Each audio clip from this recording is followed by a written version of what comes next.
Hi అండి, జ్యోతి ఛానల్కి స్వాగతం. ఈవేళ మేము పొలంలోకి వచ్చామండి. ఈ పొలం అయితే పండిపోయింది. ఒక 10 రోజుల్లో మళ్ళీ కోతలు కోసేయాలి అంటున్నారు.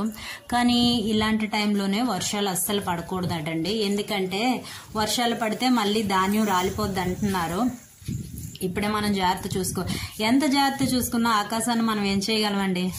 వీలున్నప్పుడు చక్కగా కోతలు కోసుకోవాలి. ఆ కోతలు కూడా కోసిన తర్వాత ఒక వారం రోజులు మనం ఏ ప్లేస్ లో కోసామో ఆ ప్లేస్ లోనే వదిలేస్తారట. నేను అది కూడా మీకు చూపిస్తాను.